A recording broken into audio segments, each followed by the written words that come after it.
Bonsoir à tous. Je vais essayer de faire le plus bref possible, même si ma fonction essentielle de grand témoin de cette journée m'impose quand même un certain nombre d'éléments à vous relater. Je voulais évidemment commencer par remercier l'ensemble des personnes ici présentes ou moins présentes, comme monsieur le recteur de la région académique, les recteurs et rectrices de la région académique Île-de-France, monsieur François Gilles qui est ici présent, Malika qui a été vraiment à la main sur l'organisation essentielle de cette journée.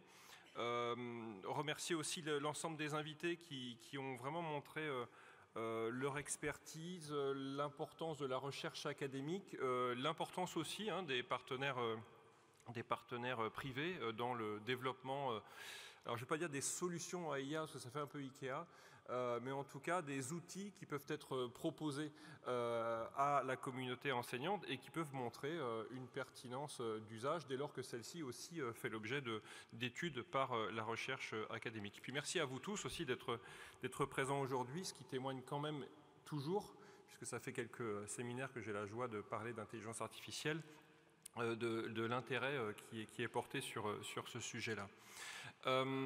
Ça fait quand même effectivement, donc vous parliez de fin 22 sur l'émergence des premières IA génératives. La France politiquement s'est interrogée sur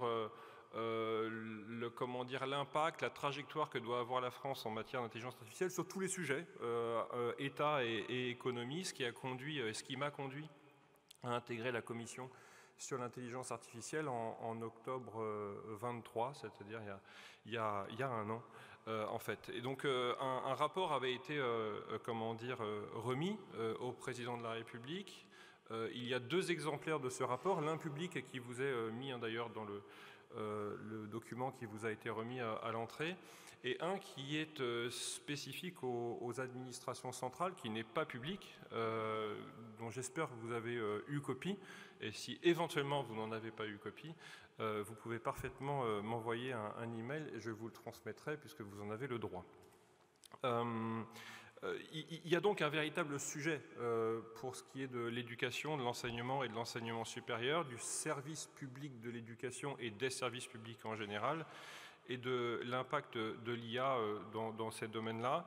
Rassurez-vous, il y a des instances aujourd'hui qui s'y intéressent très largement au sein de l'administration centrale et au sein des régions académiques. Vous en êtes la parfaite illustration.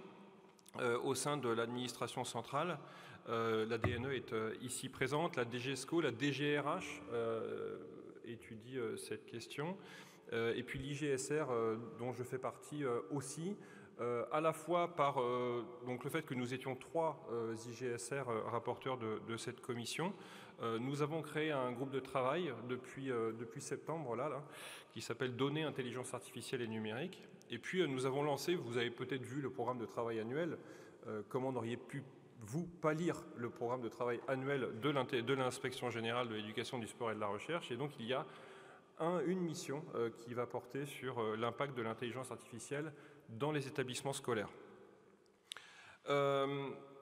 Donc qu'est-ce qu'on peut dire? C'est que les résultats de la commission, en tout cas il y a un an de ça, et au travers de toutes les auditions que nous avons pu voir, ont montré que on n'était pas dans une situation et dans un constat d'inactivité autour de l'IA dans les services publics et en particulier dans les services de l'éducation. On a pu voir qu'il existait des énergies, des personnes qui s'étaient emparées de ce sujet à titre personnel, des enseignants, des IAIPR, comme il en a été question aujourd'hui, des personnels de direction, des services. Vous avez peut-être entendu parler de l'outil Cassandre qui a été développé au sein de l'Académie de Lyon et qui permet le suivi dans le cadre des ressources humaines et de l'accompagnement vers les dossiers de retraite notamment et des suivis de carrière. Ça veut dire quoi? Ça veut dire que l'IA, avant même l'étude qu'a pu porter la commission, était déjà un sujet, était déjà utilisé, développé au sein des services, qui n'a pas accueilli une feuille de route du gouvernement et de l'administration centrale. Reste que maintenant, il existe un vrai sujet qui n'a pas forcément été beaucoup exprimé aujourd'hui et qui, à mon sens, est extrêmement important lorsqu'on parle d'éducation nationale. C'est celle de l'égalité de traitement. l'égalité de traitement de tous les agents publics, qu'ils aient accès à un outil, qu'ils sachent comment l'utiliser partout où qu'ils soient. L'égalité de traitement de tous les élèves, parce que nous sommes dans un système d'éducation nationale, et donc il n'est pas question, je pense qu'on est tous d'accord ici pour le dire, que certains élèves puissent bénéficier de technologies qui puissent les faire progresser plus rapidement, si elles peuvent le faire, par rapport à d'autres élèves qui auraient moins d'outils technologiques à leur portée. Donc tout ça conduit à des exigences en termes d'infrastructure. C'est pour ça qu'il est intéressant que la DRASI se penche sur ce sujet-là, les infrastructures au sein des établissements, que les collectivités territoriales aussi soient partenaires et pleinement partenaires de cette discussion, parce que sinon ça va créer des tensions dont on sait qu'elles sont dans un système éducatif qui l'est déjà, et donc il faut absolument accompagner, former, on va revenir dessus, de telle manière que cette transformation, cette révolution qui est liée à l'intelligence artificielle arrive de la manière la plus apaisée possible. Le développement, donc révolution, parce que le développement des IA génératives, comme vous l'avez dit, c'est quelque chose d'à la fois récent, on parle de quelques mois finalement, et d'un développement exceptionnellement rapide par rapport à toute autre technologie auquel on a eu à faire face ces dernières années.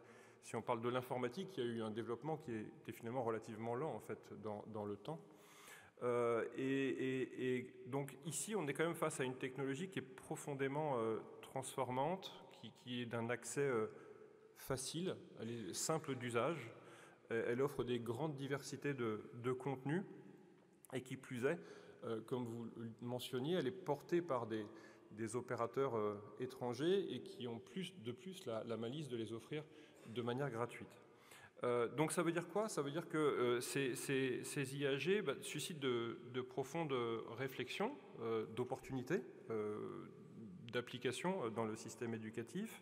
Elle est étudiée par les experts et chercheurs et c'est absolument fondamental.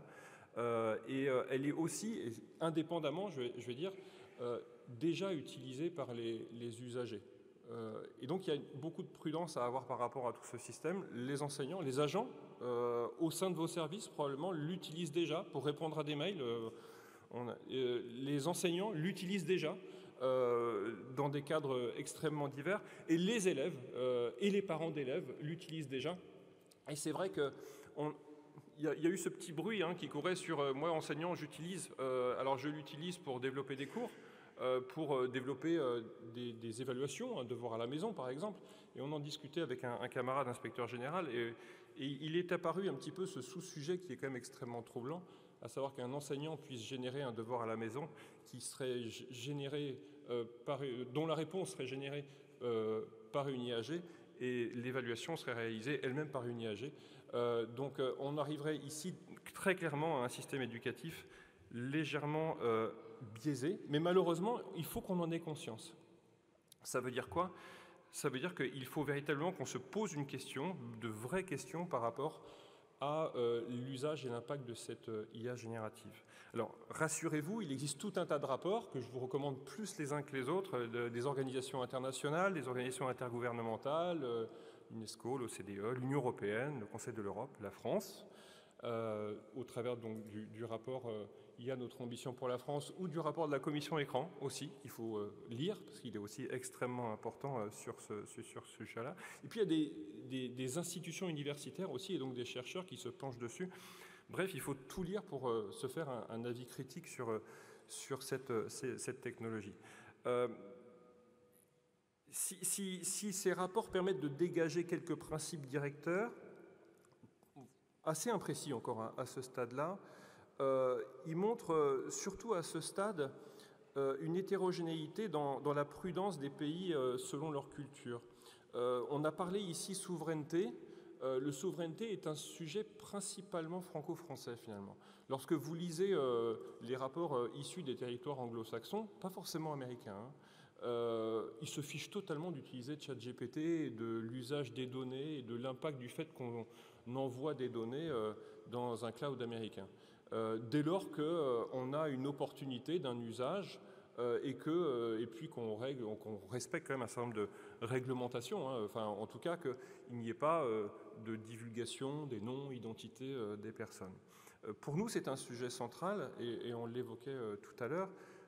Si on va vers une IAG franco-française en 2028, de toute façon, personne ne l'utilisera. Ou en tout cas, ça sera comme le frigidaire, elle s'appellera quand même ChatGPT. Donc il y a un vrai sujet par rapport à ça. C'est-à-dire qu'il y a d'ores et déjà des outils qui sont aujourd'hui présents, dont il faut probablement que chacun d'entre nous apprenne à les utiliser, voit leurs limites, considère leurs biais et une vision complète en fait de ce qu'elles peuvent apporter et de ce qu'il faut se limiter à faire avec elles. Mais en tout cas, et on l'a entendu à plusieurs reprises, dire qu'il ne faut pas l'utiliser tant qu'on n'a pas un outil français serait une erreur. Parce que l'usage est là, parce que les outils existent. Mais ayons bien ce regard prudent par rapport à ce contexte-là. Bien sûr, donc, l'usage doit se faire dans le respect d'un cadre réglementaire et d'un cadre éthique et juridique. Ça veut dire qu'on ne peut pas demander aujourd'hui à des enfants d'utiliser un chat GPT dans une classe avec un nom d'utilisateur et un mot de passe, un compte.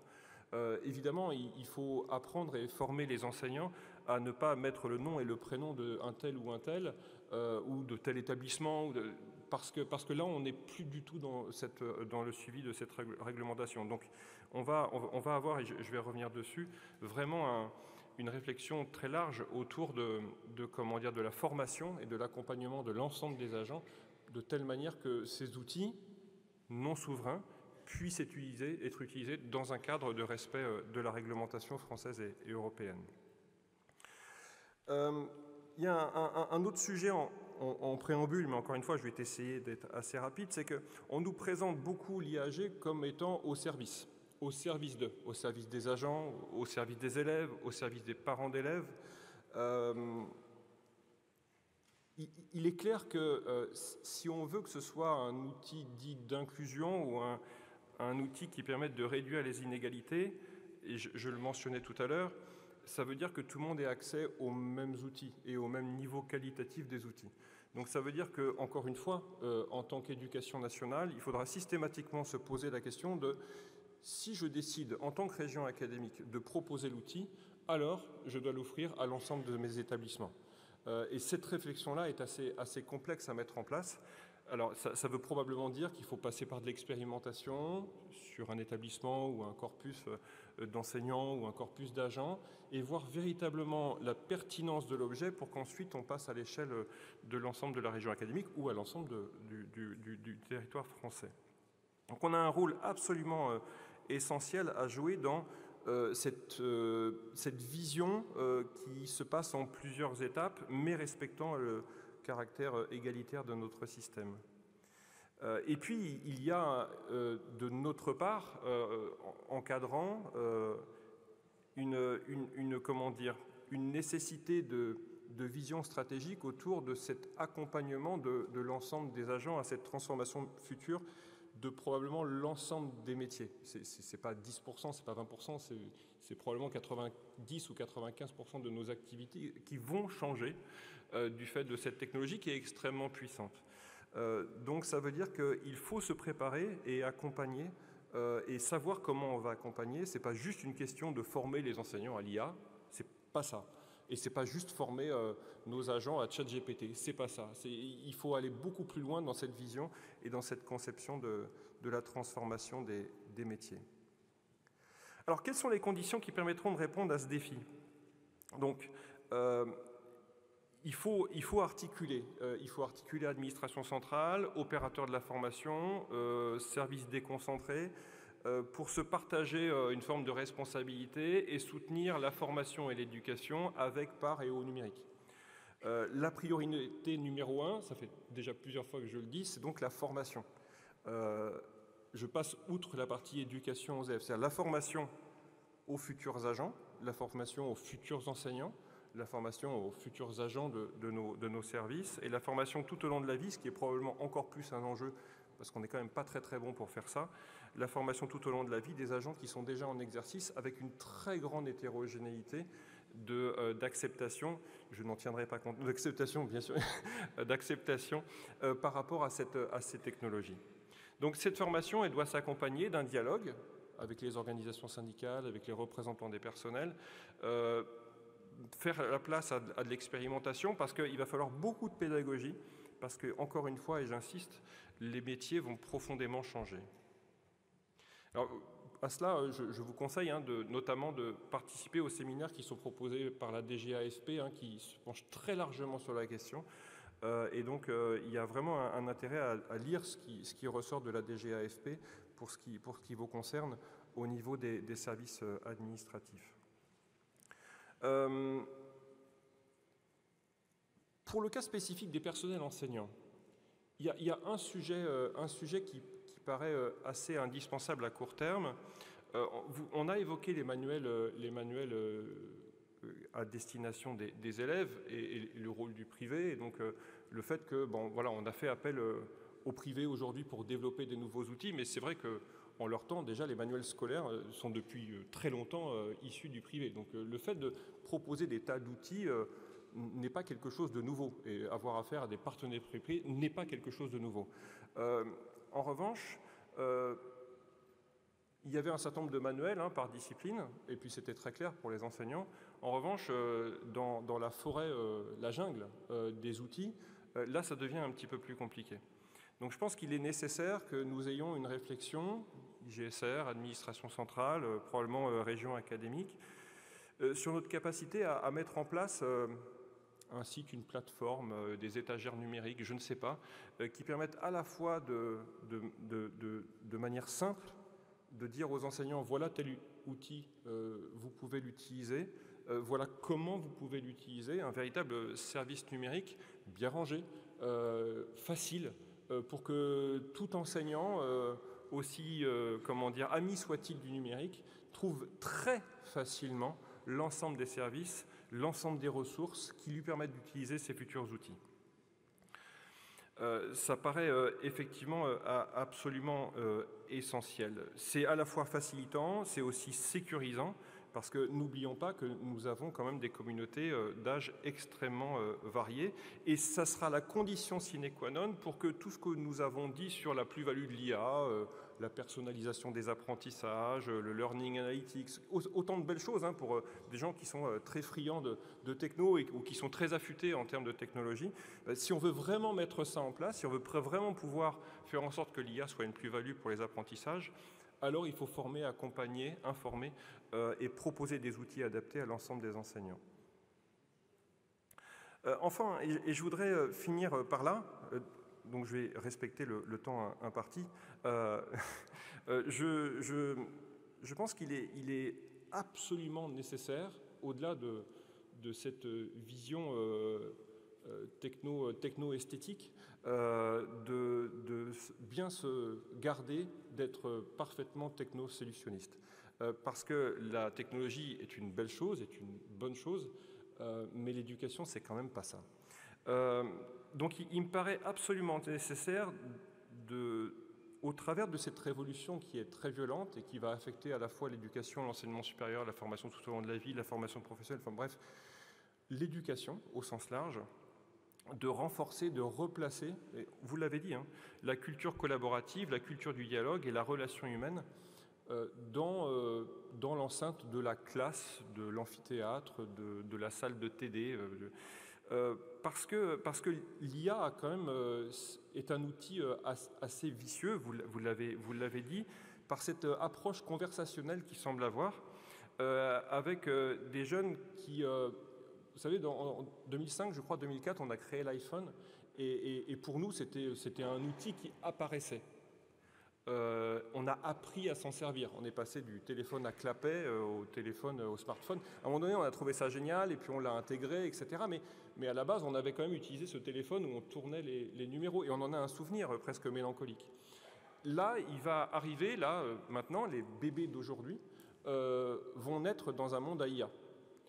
Et nous avons un décalage, et nous aurons un décalage culturel extrêmement fort, je tiendrai. Nous aurons un décalage extrêmement fort, culturel, technologique, par rapport à ces jeunes-là qui vont naître dans un monde à IA.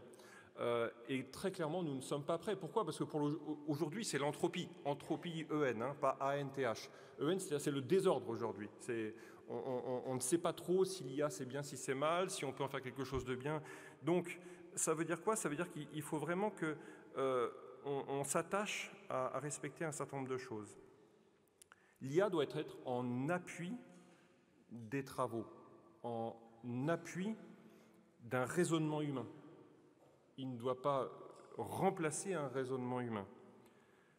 Ce n'est pas un substitut à l'humain, ce n'est pas un substitut à l'éducateur.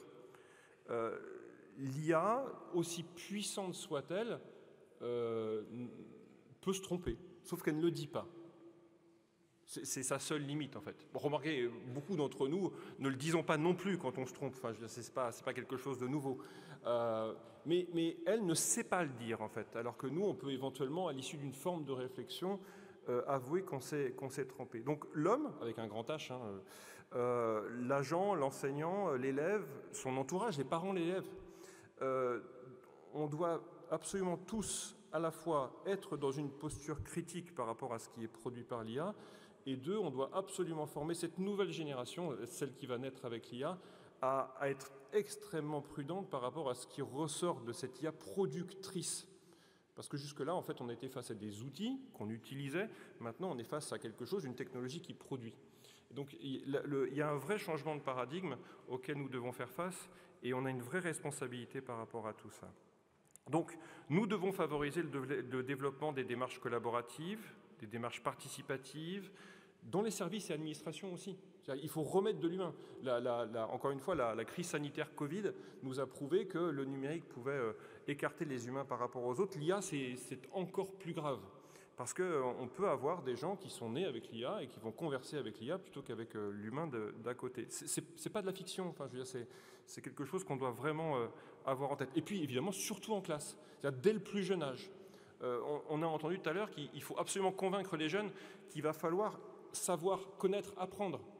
Enfin, pour nous, c'était une évidence qu'il fallait apprendre parce qu'on ne pouvait pas avoir accès à l'information.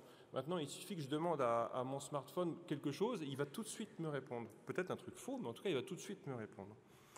Donc, c'est vraiment un enjeu pour lequel, pour l'instant, nous ne sommes pas prêts, pour lequel il faut comprendre que les jeunes générations vont être beaucoup plus avancées que nous, d'une certaine manière, d'un point de vue technologique, et il va y avoir une vraie incompréhension entre les générations qui peut coûter très très cher à notre société. Donc ça veut dire qu'il faut garder en tête la valeur de la connaissance, convaincre qu'il y a une valeur de la connaissance, probablement en jouant en fait sur cette capacité de l'IA à faire des erreurs et à jouer avec cette erreur, mais ça change complètement les scénarios pédagogiques qu'on peut avoir en classe. Il faut convaincre et former à l'impérieuse nécessité de conserver un esprit critique. Et surtout, il faut faire tout pour ne pas perdre de sens les relations humaines entre générations, entre les élèves et les enseignants, entre les services, entre les agents et les directions des services. Voilà, je vous remercie infiniment pour votre attention.